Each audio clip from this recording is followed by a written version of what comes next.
welcome to a special series that I'm doing in conjunction and cooperation with the National Sports Collectors Convention called, appropriately, The Road to the National. And I am very honored to have a fantastic guest for episode number 1 of the series. And I'm going to bring on Orlando from A Collector's Dream on YouTube. And he's not only a fellow collector, but we've become friends. And I'm really looking forward to getting some perspective and insight from you, Orlando, about what many call the Super Bowl of all card conventions, the National Sports Collectors Convention. Thank you for joining us today. Thank you, Leighton. Appreciate you having me on. And definitely, it is the Super Bowl. It's a once a year, huge event, and definitely is a can't miss event. Anybody that's a collector should be attending this, even if it's once in a lifetime. I think that once people attend the first time, they'll be back for sure. I have a myriad of questions to ask Orlando, but since you started there, what are a couple of the things that you believe that someone that might be going for the first time are going to say, oh my God, or wow, and just stop right in their tracks, and then they're going to literally be making reservations for next year's convention by the end of this convention? What are a couple of those things that come to mind that are really those wow factors from being at the convention? Well, first is just the volume of dealers and collectors that you're going to see there that you won't see at any other show in the nation, in the world. It's a place where you can definitely get overwhelmed when you first walk in and see everything that's there. But it's just, to me, Leighton, I see it more like not just a card show, but a museum of cards and memorabilia and just everything you could possibly imagine in the hobby. You're going to see it there. Not just the dealers, but all of the major auction houses are there with some incredible items that really, it's just like going to the Hall of Fame virtually. Remember last year they had the Babe Ruth called shot uniform there, plus so many other items that, you'll never see anywhere else other than maybe the Hall of Fame. And just the volume of dealers that are there, every major dealer is going to be there. And it doesn't matter whether you collect vintage, whether you collect modern, whether just a breaker or non-sports, everything you could imagine as far as collectibles, sports and non-sports, you're going to find there. So I think it's something really for everybody, young and old, vintage, modern, everything you could want, you're going to see at the National. I think you made some really great points there. And speaking of museum quality type items, what are 1 or 2 items that you really hope to see in person at this year's convention? Well, obviously, you see cards as a vintage collector mostly. You get to see certain cards that you'll never see anywhere else. I'm sure, at Strongsville, we got to see a Hannes Wagner card in person, where you got to see it and touch it and hold it. At the previous ones, you got to see the most expensive card ever sold, that 9.5 SGC mantle, where you could get up close and you could literally hold it in your hands. They allow you to do that. Not everybody, but, sometimes they'll let you do that. Things like that. And the memorabilia that's there is just incredible stuff, not only for sports, but, last year they had the Wizard of Oz, and they had the Wizard of Oz, the hat and the shoes, the ruby slippers that they had there. Those are one-of-a-kind items. And, once those items are sold, they get put away in these collections and you'll never see them again. And just a number of dealers that really are there to work with you. It's not just going there and buying stuff. You could also do a lot of selling there or trading. And those are things that, you don't do very often at some of these big shows. But I'm just excited to see just the variety of different cards and memorabilia that you just don't see anywhere else other than just in the national, at the national. You brought up some other wonderful points there, Orlando. And to me, since I've been going for as long as I have, the last 25 or 30 years, I think about it as it's a world-class museum, but it's like a pop-up. And once it's gone, you don't get to go again for a year. So it's not like the Met in New York City or the Museum of Natural History, which I love going to with my son. Those are great, wonderful institutions. But Orlando, if you're on vacation, you could go there this month, next month in New York City. It doesn't really matter. I think that's part of what makes this so special is that it literally is a museum on wheels. And it's the best ever sports museum that's out there. So, and this is no disrespect to the Hall of Fame, but it literally is interactive. You can buy, sell, and trade. You can participate in entertainment, meaning as far as breaks go or trade nights. You could literally never spend a dime on collectibles and still have an amazing time at the convention. Would you agree with that? Oh, completely. And this year they're going to have 3 big trade nights, Thursday, Friday, and Saturday, where before they didn't really do a lot of, they'll have a big trade night and maybe a smaller one, and they also have specialized trade nights for people that, like to collect, let's say, soccer cards or certain types of different, non-sports. So it really, not just the amount of material that's out there, but, you can go to specialized dealers that you'll probably never see again. And, Leighton, one of the things, and I know a lot of the dealers, and a lot of dealers tell me that they save a lot of their best stuff to bring to the national. Things that they normally won't bring, most of them will even pull stuff out of their personal collections that really is something you've never seen or nobody's ever seen. But this is the opportunity to see that and possibly buy some of that stuff. And that to me is just, it's a once in a lifetime opportunity, because the dealers really, they go all out. And, I saw a dealer there that just brought some stuff, many dealers that bring stuff that, they've had that in their collection and they've been in safe deposit boxes for years and they pull it out, Now, do they really want to sell it? Sometimes you see that price is kind of high, but it's there.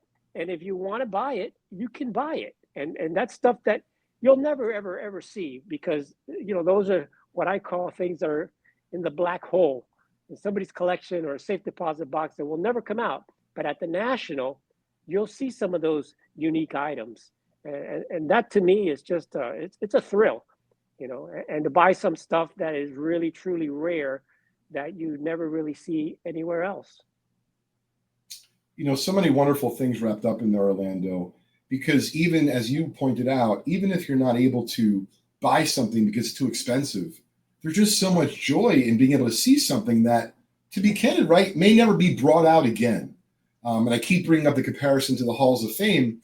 They're all wonderful in their own regard, but they're limited not only in terms of the donations, but the amount of space they have. And when you consider how big this year's National Sports Collectors Convention will be in Chicago, it will probably be the biggest ever on record in terms of space and the amount of things you can see.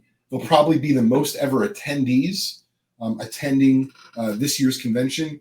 And as far as I kind of want to switch gears for a minute to just kind of reintroduce you. So Orlando, you are someone who not only has your own YouTube channel, folks can find you at A Collector's Dream, but you really did that because you're an avid and passionate collector. Yes. I mean, I've been a collector for over 50 years. I was a dealer for over 10 years, doing a lot of the local shows here in Florida. And, really, I'm more of a collector than a dealer. But, I love the hobby so much that anything I can do to help others either, build their collection or find stuff that they've never find, those are the things that I love. And my YouTube channel basically is just me showing my collection and showing some cards. And also I attend all of the card shows in the local areas in Florida. So I share a lot of the video from there. I also attend, I've been to virtually all of the card shops in South Florida and Central Florida.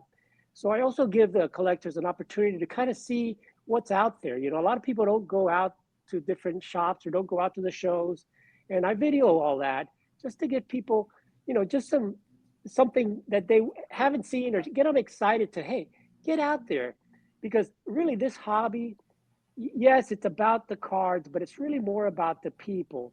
And once you go out there and you start talking to the dealers and talking to the other collectors that are at these shows and at these card shops, that's where you really learn, and that's where you really enjoy, because it's more the camaraderie, not just, you know, the cards themselves.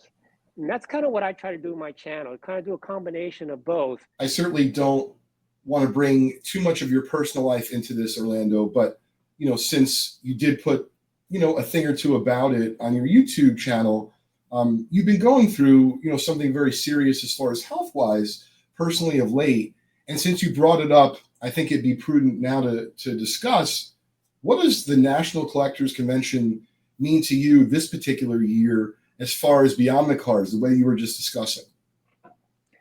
Yeah, I've been going through, you know, some pretty serious situation where, you know, they detected a lung cancer and a tumor. So I had to have a portion of my lung removed.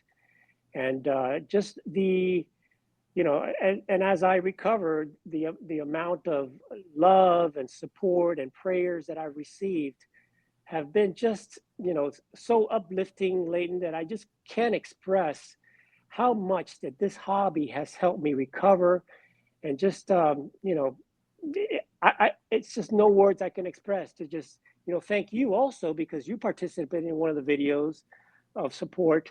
But, you know, the support and the camaraderie is just really one of the best things about the hobby. You know, it's not just the cards, and the way that you can really enhance your hobby and get the most out of it is talking to the other collectors.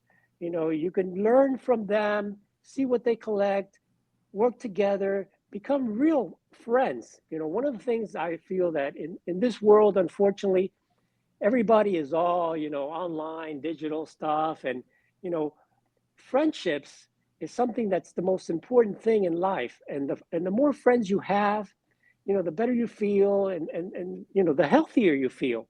And I feel that this hobby for me, especially now that I've been on YouTube and I attend all these shows, it's just been just enhanced, not just my hobby, but my life. Because like many of us, you know, we collected alone for many, many, many years. You know, we collect in private, we collect alone, and nobody really knows, you know, what you collect, or get to talk to too many collectors other than maybe close friends or close family. But when you come out and just kind of start YouTube or start attending shows, you know, all of a sudden you meet people that are just like you, and you didn't really realize how many people are out there that are just like us. You know, in one way or another, we're the same. We may collect differently, but we're all collectors, and we all have the love and the passion of the cards. And I think that is something that will bond you with other people. And I've really made some lifelong friends just being in this hobby and interacting with other people in the hobby. You know, and that to me, I think, is even better than the cards and more important than the cards. And for me, it's just, you know, I guess, you know, lifted my spirits and just given me essentially, I'll say a new life, you know, not just in the hobby, but overall, you know, and just the attitude and just it's just wonderful to know that, you know, that people are out there, they care about you, but, you know, they also, you know, want to learn from you, and I want to learn from them. And those things really help. You know, I had a buddy of mine, just a quick little story, that, you know, he recently got in the hobby just about 2, 3 years ago. And he's now, you know, begun to get into some big cards, you know, where he's buying, you know, Joe Jackson, he bought a Cracker Jack, and not Jeremy, because Jeremy's a good friend too, and he got that Cracker Jack, but, you know, he's gotten, you know, the 52 mantle and this and that. And yesterday he gave me a call and he said, you know, I have an opportunity to buy a Josh Gibson Toloteros card. And that's a very expensive card.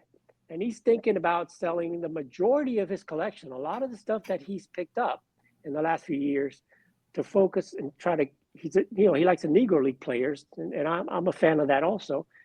They called me to get some advice.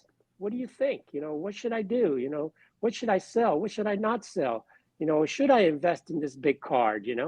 And those are the type of things that it makes you feel good, because you have someone that, I could never afford a card like that, but just to see a buddy of mine that could possibly get that card, just like Jeremy Lee when he got his Joe Jackson, just to see the joy in his face, and those are the things I think are more exciting than even sometimes getting your own card.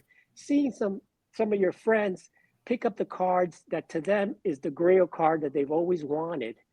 And if I can do any little thing just to help them and guide them along in that process, it makes you feel good about that.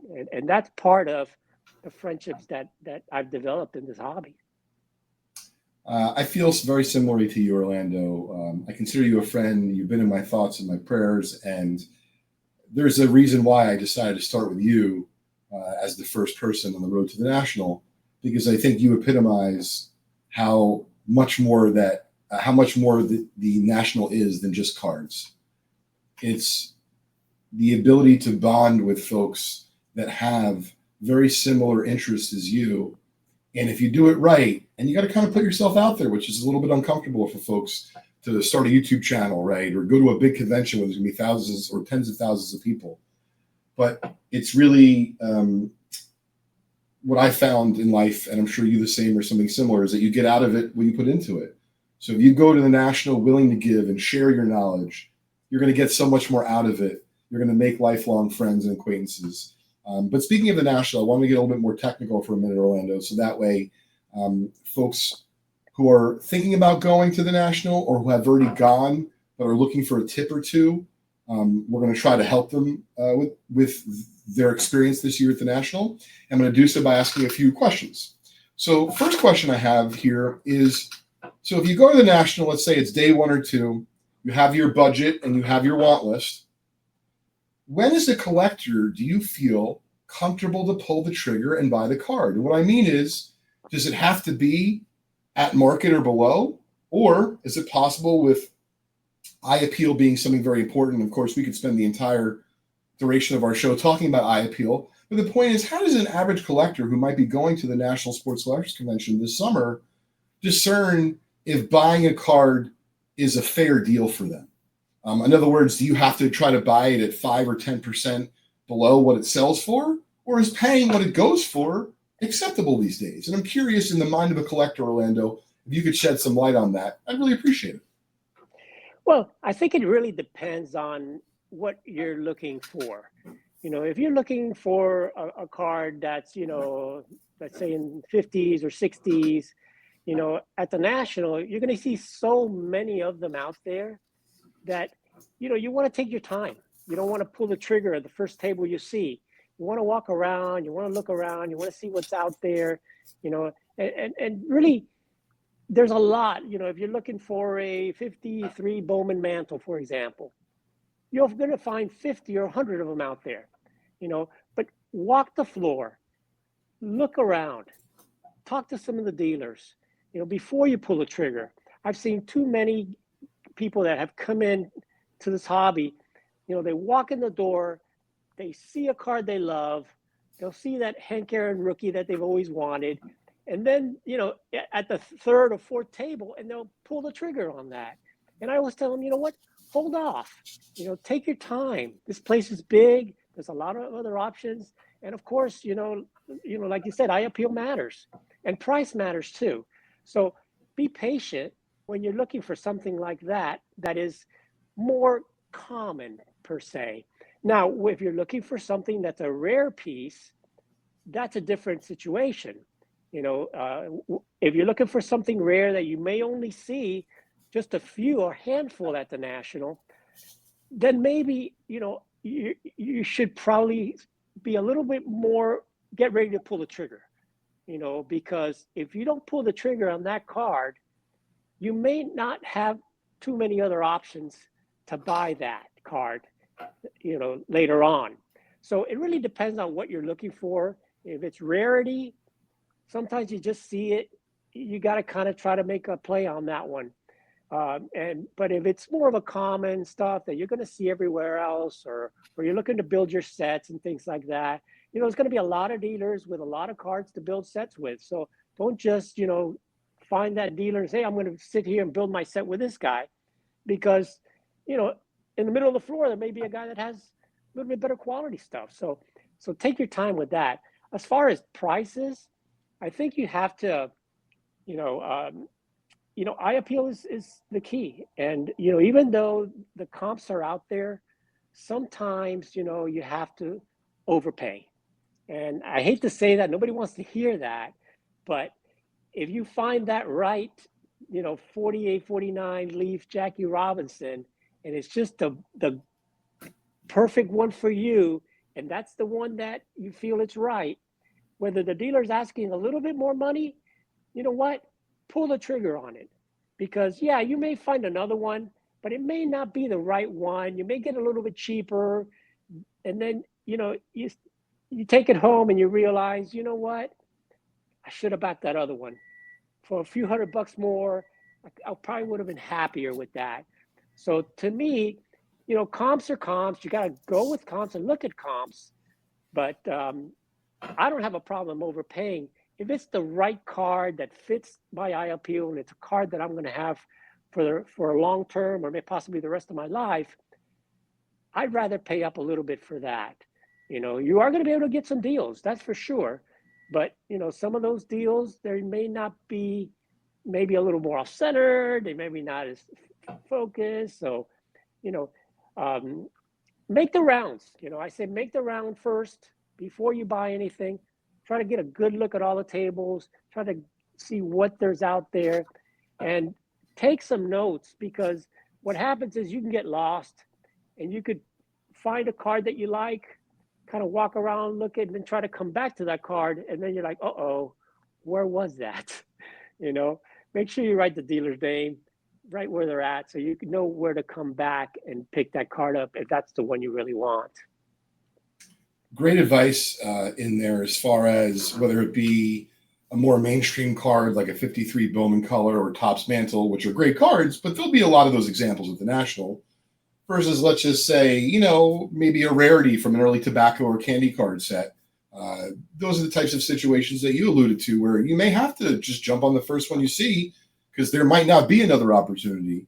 But there was a lot of good advice in there. I wanted to focus the next question, though, on the first-time collector.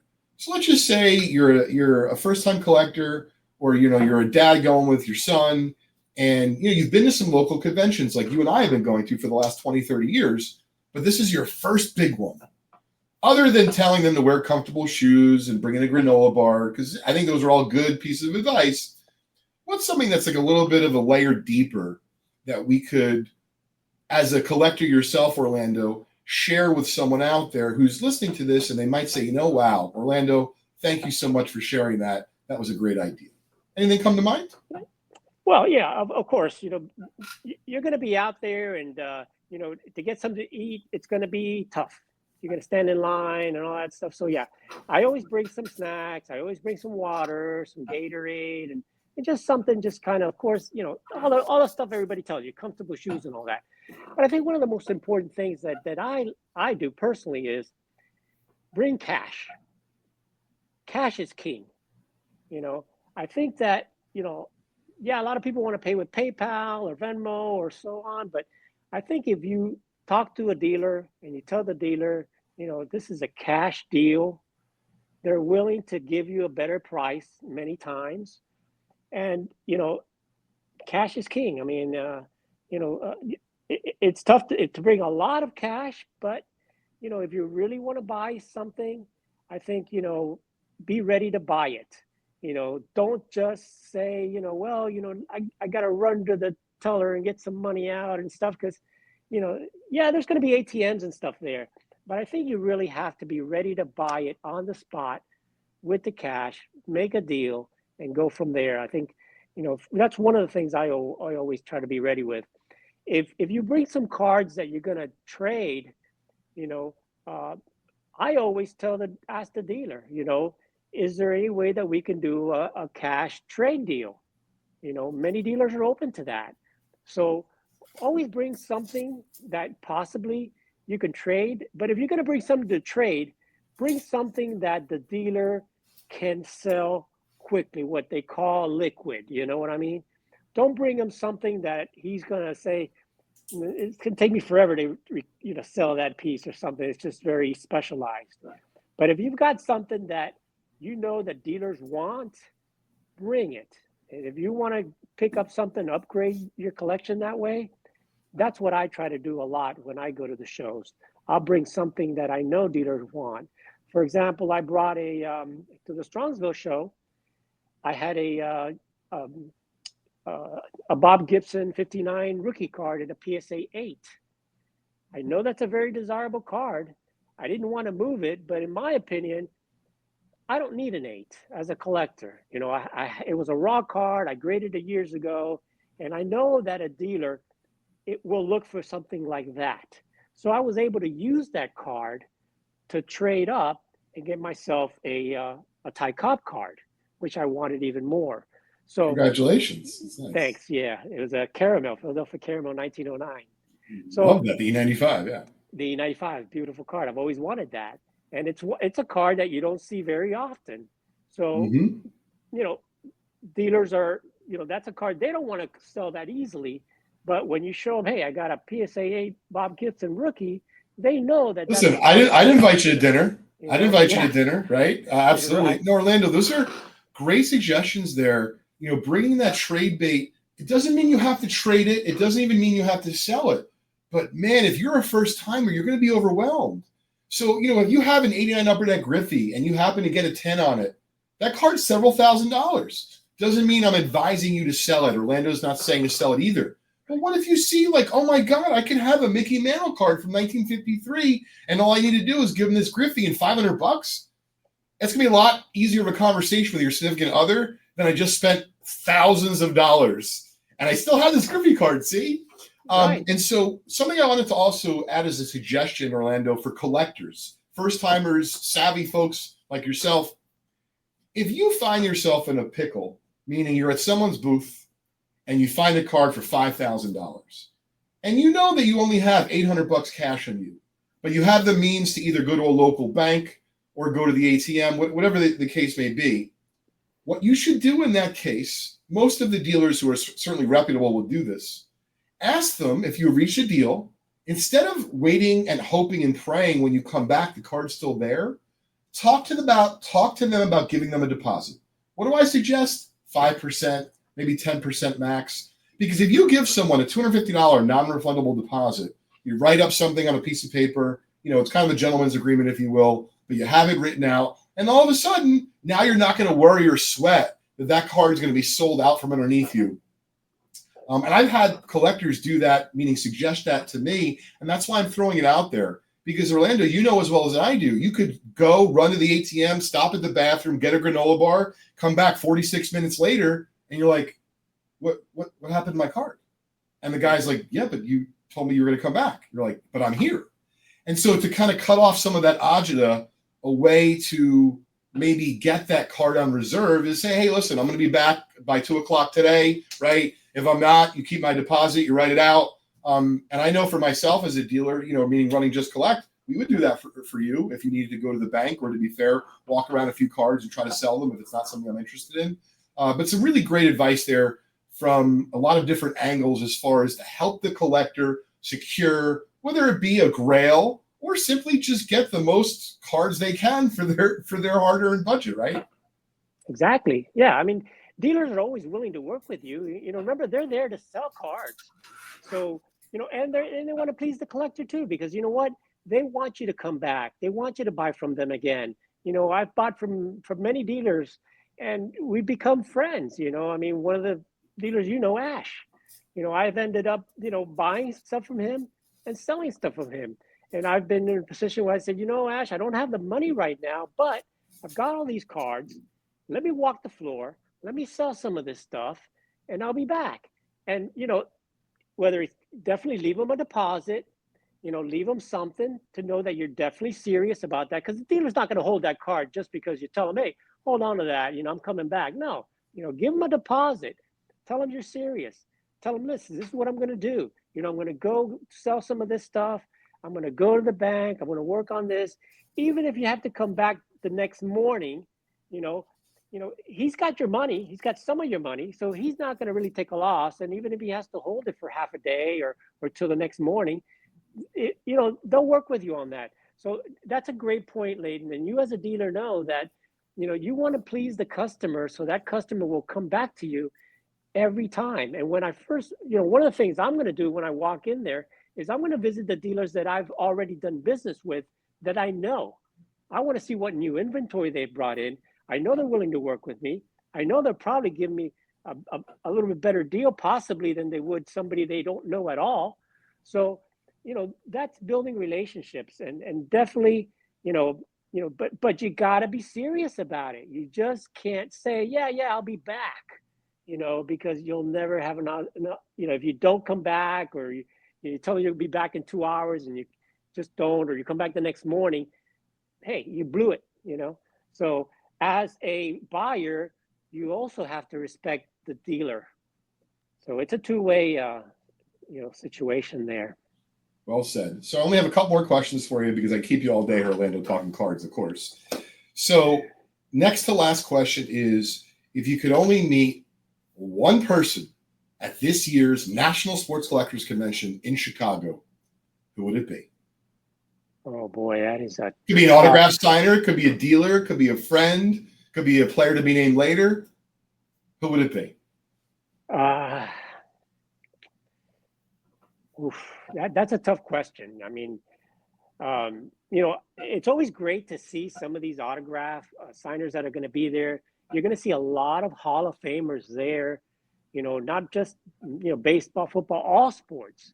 So, for me, I don't think I can name any specific one right now, but it's always great to just see some of these ball players in person, and, there's going to be some of the future Hall of Famers. Miguel Cabrera is going to be there. Albert Pujols are going to be there. Some of those guys are guys that, maybe now is the time to meet them and get their autographs, before they go into the Hall of Fame, But, I'd also like to meet some dealers that, that I've dealt with, whether it's been on eBay or whether it's been, through Facebook or Instagram, stuff like that, that I've never met. And, I'd also like to have some conversations with some of those dealers. And, like you, I'd like to spend more time with you. Last year I was able to go and spend some time with Jeremy Lee. And that was also a great thing to do, as I've been on his lives. And just to see you guys in person and talk one-on-one, is, I think, probably one of the things that I'm looking forward to. I feel similarly to you. I wanted to bring up a point about the autograph guests. I want to keep it real here for the folks out there, especially if you're a first timer at the convention. It's overwhelming.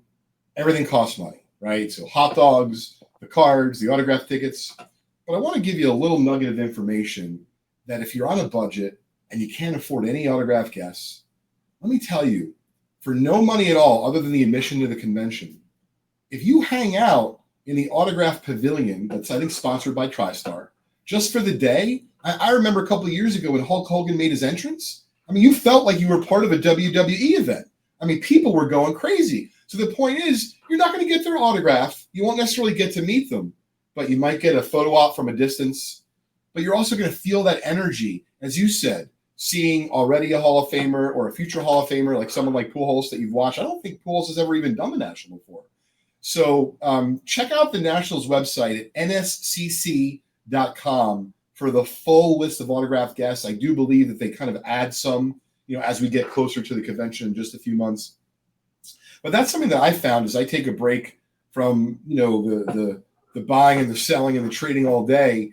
And I've always found there to be just a ton of really great energy in the autograph pavilion. Excuse me. So check it out, even if you can't necessarily get an autograph ticket for one of the incredible guests that are going to be at the convention. And I agree with you on the friends part, whether it be Jeremy or, to be fair, a fellow dealer like Kit Young. I mean, Kit really just goes to the National, and you're talking about someone who's been around, and I've been around for decades, but he's been around longer. So to hear some of the Mr. Mint Alan Rosen stories, or some of the great finds that he's experienced in the many, many road trips he's taken throughout the years, all that stuff, of course, should be in a book, as I've encouraged him to write. But yet, right now, the only way to get that interaction and those stories is to go to the National.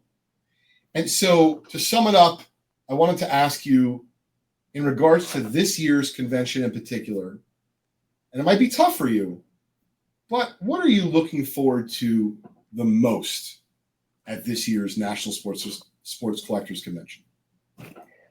Well, me personally, seeing people that I have never seen, that I've talked to, that I've texted with, but never really had the opportunity to sit down and see them. Remember, there are people that are coming from all over the world. I have a collector friend from Australia, that's coming down. I have friends from Hawaii and from Japan, from all over the world, and they'll be coming to the show. So for me, it's just an opportunity to really hang out with some people that I've never met, or I probably won't see other than at the National, because that's probably the only show they'll ever go to. And that to me is probably the most important thing. You could see the cards for the most part. And of course, yeah, there's some rare cards that I want to see, and hopefully some stuff that I can find there. But I think the friendship, the contacts, the one-on-one, and just to be there, shake somebody's hand, give somebody a hug, someone that you've talked to, but you never really got a chance to sit down and have lunch with, for example. So that to me, I think, is probably the most valuable part of this hobby, and the National. I think that's really what I'm hoping to do, Yeah, no, listen, me the same. I want to give a special shout out to Jeremy Lee, who Orlando and I both know. You can find his podcast and show every Saturday night starting at 10 o'clock. It's called Sports Collectors Live with Jeremy Lee. Sports Cards Live. Excuse me, Sports Cards Live with Jeremy Lee. And Jeremy is also doing something in conjunction with the National this year called The Road to the National. So check out his content on his YouTube channel. He did something with Dr. Beckett.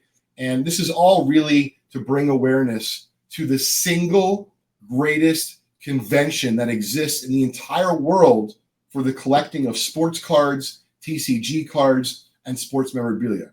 So all of that information that you're going to need about the times, the days, the tickets, it can be found on the National's website at nsccshow.com.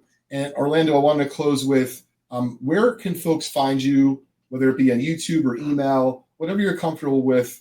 If you could let folks know how to find you, if they'd like to wish you well or do a trade with you, or, for example, make a deal with you for your N162 Dwight, maybe at the National.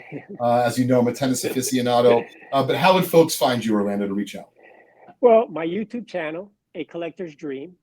You could always send me an email. It's acollectorsdreamco@gmail.com. And mainly, I respond to every single comment on my YouTube channel. So that's probably the best way to reach out to me. Put a comment on one of my videos. I'll respond right back to you, and we'll be in touch for sure. And Orlando, you mentioned real quick about Dr. Beckett. Yeah. I went to the National, and that's where I first met Dr. Beckett. And Dr. Beckett will be there. He'll be in the dollar boxes looking through stuff. But here's some opportunity for you to meet a true legend, and he will be on the floor the whole time. So people like that, just to see him out there in person, are so exciting. It's going to be a fantastic show, but better than that, I'm just so grateful that you were able to join me today. You seem in high spirits. I hope you continue to heal and heal quickly, and you'll be in my thoughts, Orlando. And I'm so excited to see you, hopefully in just a couple months. Thank you, Leighton. I appreciate you having me on. It's my pleasure. Thank you so much for joining me. Absolutely. Take it easy, bud. Take care. Okay, folks, that is our first episode in our Road to the National Sports Collectors Convention series that we're doing in conjunction with the National. Thank you so much to Orlando from A Collector's Dream. He is the epitome of the collector that we all aspire to be. So thank you, Orlando, for joining us. And I appreciate each and every one of you who have given this piece of hobby content a chance. And if you like hobby content surrounding vintage cards particularly, please check out my podcast, Trading Card Therapy, which is on my Just Collect YouTube account. And check out my Just Collect YouTube account, which has lots of really fun hobby content, such as the story behind some of these amazing collections that I've been buying for the last 20 years. Until next time, we'll see you real soon.